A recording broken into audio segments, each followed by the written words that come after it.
A little more. Right? You never did live video before? No. No? Okay. All right, so how's it going, PTSD Buddies? Here's our live camera right here. I'm with Larissa, PTSD Buddy, and we're in Bowring Park in St. John's, Newfoundland. Over there is our YouTube camera. Hey, YouTube people. I got it. All right. We'll say the same thing to you guys. We're over here with Larissa. So, Larissa, you've dealt with PTSD for quite a while. Yes, I'm alcoholic. Yeah, but you have a different kind of PTSD. Yes, I have reoccurring PTSD. Reoccurring PTSD. What is reoccurring PTSD? Reoccurring PTSD is when you experience a traumatic event and you are able to go through a period of time where you can either forget about it or leave it in the back of your brain. Yeah. And something will remind you of it at some point, and then it comes back. And it keeps doing that and that for years. So like you've gone through something traumatic, and it's almost like your brain is blocking it out. Yeah. Right? It shuts it out, and then one thing a smell can remind me of what's happened. Yeah, yeah. Of what happened, and then I go right back into it again.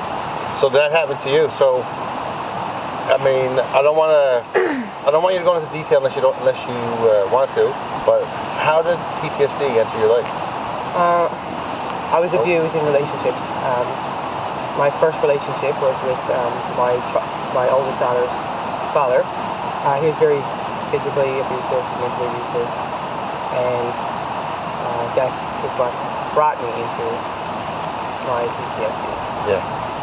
And then from there, I just kept getting into abusive relationship after abusive relationship. And then finally, my last real big PTSD problem, I got into a car accident 6 years ago with a pedestrian. She was crossing the street, I was running across the street, and she hit the side of my van by my driver's side window. She flew up into the air 30 feet and hit the concrete. Whoa. Yeah, she caused $6,000 worth of damage to my van with her body. And I got out of my van and I went to her and did everything I had to. I called 911. I was talking to the ambulance dispatch. I held her and did everything they told me to do. I held her head until they got there and took 3 paramedics to get me off of her and let her head go. So one guy had to inch their hands in my hands. Yeah. Another guy and 2 people had to pull me up. And I stayed there and I watched everything that happened, made sure that she got into the ambulance, the suction got her mouth, 2 different suction routines, put her on a red plastic plate, put a thing around her neck, and put her into the ambulance, and then I went into a police car and gave her a So, and the anniversary is approaching, it's June 23rd at 10:25 p.m. How's the anniversary hit you? Because I know a lot of people have a really hard time with the anniversary. Well, a month as it approaches, I get really, really bad. I can't function. So, I can't even think, really.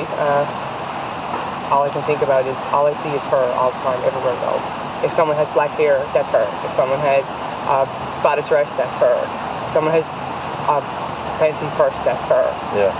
So she's in my dreams, and everywhere I go I see blood. My nightmares are blood. You have dreams about it too? Yes. Really? Actually I have dreams about my children. Me hurting my children. So I'm trying to hold the camera and just got to fly by some birds. Some kamikaze birds flew over. Yeah. I dream that I hurt my kids with my son. That they're falling out of the car, or I run one over, or they're calling for me to help them and I can't. Yeah, I've had those. Yeah. And or my son, he has actually fallen out of the window in one of my dreams and smashed his head up. You must be exhausted, because if you're seeing this person everywhere and she's in your dreams, like this is all you think about. Yeah. Is it a guilt thing? Because it's not your fault. It's not a guilt thing. I know people. I couldn't say that. That's my thing. Because my whole life I was helping kids on my street. I was, picking them up when they hurt themselves and bandaging them up and giving them a lollipop and sending them home to their mom. Yep. My profession was a personal care attendant at the whole disability. Right. When this accident happened, and I couldn't save her. Yeah. She died 2 days later. Actually, her parents pulled the pin. She was brain dead. I can't even imagine how hard that must have been for you. When I found out she died, I when I got to college, she had passed. I never actually knew, like when people throw up when they find out someone had died. Yeah. Like actually, I never actually thought that was real until that. Yeah, was it a shock? Yeah, I actually I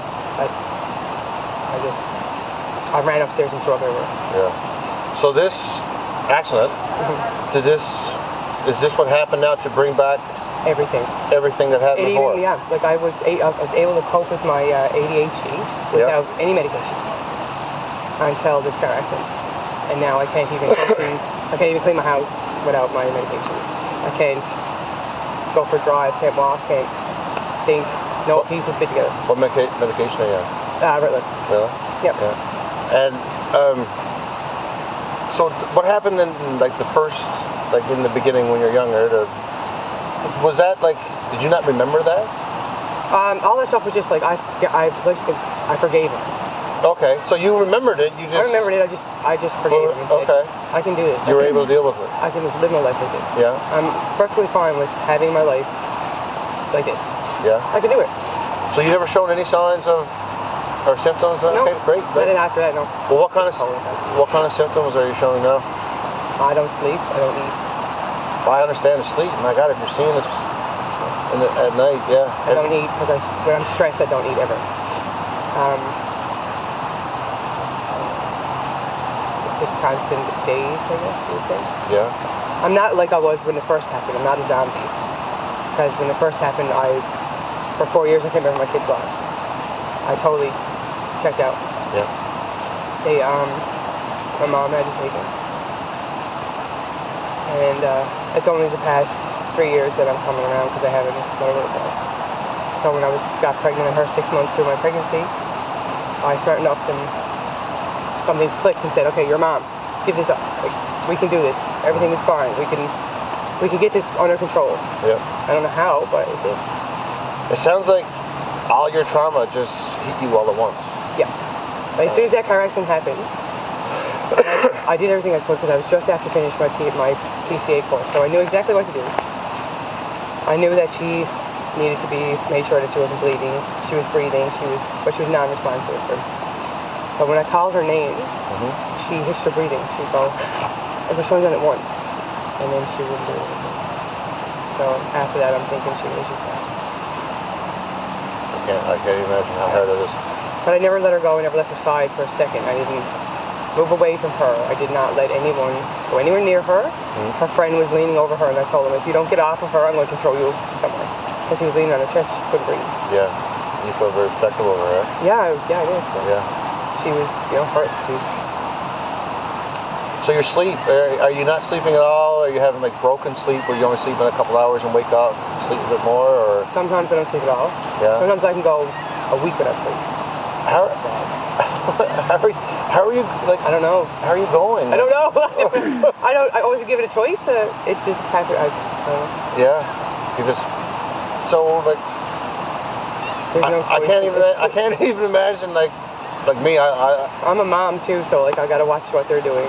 Yeah, I mean I'm not the best at sleeping, but I've never gone a week. Yeah. I mean That's only one time. That when I moved in my new home. Yeah. With my kids, it was just me and my two girls by myself. Yeah. And I guess I was really scared because my front door was broken. My son kicked it in. Okay. Yeah. So I would watch the doors. Pray someone would break in, and I had no thing to protect my kids. Do you feel like threatened? Do you feel like someone could break in? Yeah. Yeah? I have that too. Yeah. Right? Like I have an escape route for everything. You have a plan? I have a plan made out. Yeah. If we're upstairs, I know how to get out of the house with my children in my arms. Has it affected your relationship with your kids? Like, are you more? I let them do whatever they want. I don't want to say strict. No. But are you like? Make sure the doors are locked. Make sure you do the speed limit. I get my daughter, I get my oldest daughter to check the door and the driveway at least 100 times a day. Really? Yeah. Make sure there's no one else. If I hear something, I'm getting off check on it. Could be anything. Yeah. Do you have a cat? I used to. Yeah, because my cat doesn't like other cats around. No. So when it sees another cat at the window at like 3 o'clock in the morning, it just It scares the shit out of me, I want man. a dog. My God, these cats, right? But yeah. I want to get a dog. Yeah, my dog, it's not a therapy dog, but... No, I don't want a therapy dog. I just want a dog. Yeah. A lot of people find pets... I think animals can sense it when you're feeling blue. Well, my mom has a dog, so her dog will come over to me and stay right next to me. So if I go to the bathroom, he's out my door waiting for me when I get out. He knows that there's something. Do you get out much? No. No? Homebody? Yeah. You just feel more comfortable at home, or? No, I don't want to go. It's not that I don't want to. It's just Is it like you don't want to be outside, or you don't want to be around people? I love them both. Yeah. For me, it's the people. I hate people. Yeah, because that's one of my questions. I used to like when the people ruined it. Have you ever said I hate people? Because I think everyone with PTSD has said that at some point. Man, I really hate people. I do, because they don't understand. They look at you like, why are you like that? Why can't you just get over it? If I can get over it, buddy, I'd be over it a long time ago. My life would be so much better. Yeah. But you just can't. No. And they don't get it. They don't. And they won't get it until they actually feel it and deal with it. Yeah, but they don't never deal with what I've dealt with. No. Like, no one else can ever feel what I feel. But they can feel their own stuff. And they can go through their own experience. But they'll never know how hard it is to just even wake up and... Yeah. And how has it affected you now? Like, how has it changed since... I had a job with Eastern Health. I no longer work. My mom and dad lost their daughter for 4 years, and my kids lost their mom. I was like, my daughter put it, I was walking as if I had no soul. Yeah. It's like I had no soul. Did they let you go because of... No, I actually quit. You quit? Yeah. My last shift was a night shift. Yep. With a nurse. It's just a nurse and a PCA on the floor at night.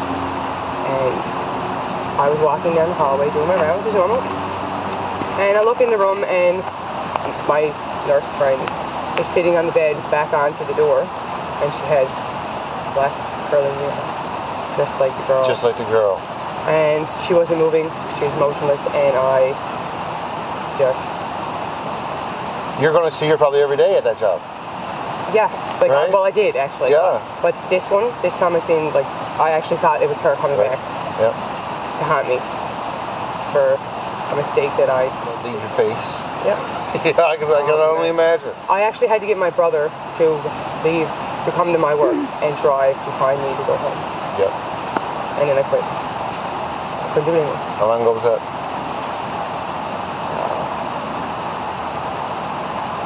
It was only 2006. I don't know. Can't remember. Yeah. It was quick.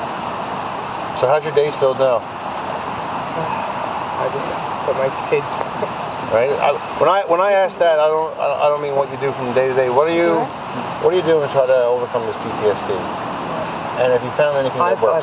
I'm trying to write a book. Yeah. To let people know what PTSD, like the symptoms of it, how it affects me. I can tell you right now that would be very therapeutic. And my ADHD, so how both of it combined together in my situation, and some quotes and things that'll help me get through it. Yeah. When I first shared my story, it was on stage, and I felt so good after I did it. And that's why I do these videos. I'm like terrified. They're shaking. It is terrifying sharing your story because you're scared of what people are going to say. Yeah. Right? You're showing your weakness. Yeah. So I know when I did it, I felt great, and that's why I like to do these videos. No one knows what I'm like, because I'm on the street and I do whatever I can for anybody. Yeah. If someone asks me, "Can I get a drive?" Yeah, sure. I'll come get you. Even if I got no gas in my car, I'll come get it. Have you always been like that, or is it since the PTSD? Always. But this, like, it's more so. Like, I can't say no anymore. I can't. I've noticed since running PTSD Buddies, there are people in PTSD Buddies who are not just there because they have PTSD. PTSD Buddies allows them to help others. Yes. People with PTSD, I find, have this. Yeah, they're more sensitive. They have this urge and need to help others. And helping to understand. Yeah, right? But it's not even more of understanding. Like, I don't really care if you understand my issue. I just care if you're sensitive to it. Like, don't be an asshole. Yeah. If you don't get it, okay, you don't get it. That's fine. Most people still think that you can only get PTSD because you're in the war. No.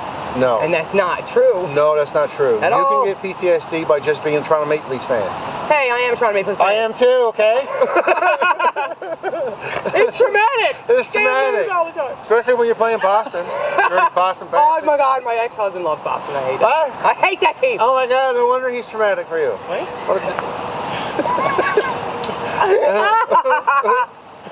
Sorry. Walking around with nothing on but a Boston jersey, my God. Traumatic. Traumatic. Horrible. Yeah. Okay. So, have you Back on track. have you had yeah? Have you had anything that worked? Is the medication helping? Yes. Yes. It puts the pieces back together. I can function. When I make a decision in my brain, I don't have to rethink and analyze. It just, yeah, that's right. We're doing this. If I look at my kids and say, hey, you're doing it wrong, but are they really doing it wrong? Oh, when I have my medication, yeah, they are. Oh You're my doing God. it wrong. Don't even talk. I'm the king of second guess. Second guess, third, fourth, fifth. Do I have my wallet? No. Do I have my phone? Oh my God. Go ahead. Where's my purse? Oh, right there. It almost seems like I'm in a panic mode, looking for something That I already got? that I already got on me. Like I'm. Yeah. Oh. I think that's the army got that done to me, because if you lose No, something. it's just life. I'm missing a lot of comments. We got some Yeah, comments sorry, here. yeah, guys. Hey girl, doing an amazing job. Way to go. Who was that? Who was it? Right there. Here, I'll move very close so you can read. Thank you, Vicky. Love you. Oh, that's my finger. Yeah, I can't scroll very good. No, you can't. Vanessa says hopeful thoughts. Thank you. And you got another one. Go girl. Other than that, I think it was. Oh, Todd said, oh, hey Todd. Bye, dude. So, have you found anything work besides the medication? Writing. Writing, yes. You're getting it off your chest. Anything that I think or feel, I write it down. Don't. I'll give you a tip. When it comes to writing, some people try to start the book and keep going and end the book. No, I don't. Just write. That's it. That's all I'm doing is writing. That's it. Just write. Don't worry about the beginning. I'm not writing about ending, I'm not writing about like my story. I'm writing about like, okay, symptoms of PTSD, how to notice them, how to help these people, how to help this person deal with it. Yep. Or just back off. You know, I'm actually, maybe it's a book for helping other people to realize what I got or what PTSD is and how to help them, how to help you help them, so that you don't get, you know, shouted at and snapped at and maybe killed. Did you follow that? Because he didn't. I'm gonna rewind that one back. Any tips for anybody? Never give up. Never give up. I have it tattooed on my foot. Really? Yeah. No way. I do. That's after Paris when I got never give up tattooed on my foot. I thought about getting give up tattooed on my foot so I can kick it in the arse of my son. Give it up! Jesus, give it up. No. Yeah. No, I got never give up tattooed on my foot. And I have a fallen angel here. Really, eh? Yeah. And yeah, I got my kid's name. Is that like a reminder? You look down at it every time I you look down at it just to say never give up. Yeah. It's okay. We can do this. Well, I'm glad you're not giving up. You've done I've came close a couple times. Really? You came close? Me Yeah. too. I hate to admit it, but yeah, I did too. 3 years ago, I did. Yeah. Right before I came pregnant on my daughter. I split my wrist. I almost, I was bleeding out actually, and I passed out. And when I woke up, it spotted. Don't know how, but it did. And my friend actually took me in and kept me with her. She saved my life. Wow. She brought me back to reality. Let me be able to see my kids. It clotted for a reason. Whether you believe in God or I believe angels in him, or yeah. what, but it clotted for a I came reason. into this world very fast. When I came into the world, I actually hit the concrete floor, hit the concrete wall, put next to my mom. Yep. So I had a rough start from day one. Hit the floor running, though, but. I know. I didn't give up. Hit the door. Hit what? You know what? We're just moving along. I didn't give up. No. I actually had heart surgery because of that. I had aortic valve repair done. So from day one, literally, I had a rough start. Yeah. I tried to do it too because in my mind, I don't know how you felt, but I thought I was doing everybody a favor. Yeah. Right? I thought I was, making it better. Much better off. Making a better world. I thought I was just a burden to everybody. Yeah. But you don't realize that, you know, by ending yourself, you're not ending the pain. You're My just little girl, leaving it for someone else. my youngest, she falls asleep with a piece of my hair every night. So I actually cut pieces of my hair off and give it to her to sleep. She would actually die without me. Yeah. And my oldest daughter and my son. But her especially, which is so tiny, she's 22. Yeah. So she would actually literally die without me. Is there anything we've missed in our chat? Like what? I don't know. I don't know. That's I think we do this a lot. Right? I think we can do another one though. Yeah. We're running out of daylight though. We're running out of daylight, guys. Yeah. But we're going to say goodbye for now from Bowring Park. Larissa, thanks for having a chat with me. Thank you. All right. I think Larissa's tips is very important. Don't ever get up because Give up. you're. Give up. Oh yeah, Don't ever give up. That's what I said. Yeah, you said get up. Get up? Yeah. Give up. Give up. So there's two Newfoundlanders sitting on a rock. Don't ever give up. Yeah, one's got hemorrhoids, the other one's got piles because they've been sitting on the rock I had too 2 pairs of long. pants on. He got hemorrhoids. I don't. But yeah, good points. Don't ever give up because you're worth it. All You are right? worth so much more. And have a good night. We'll talk soon, everybody. Night.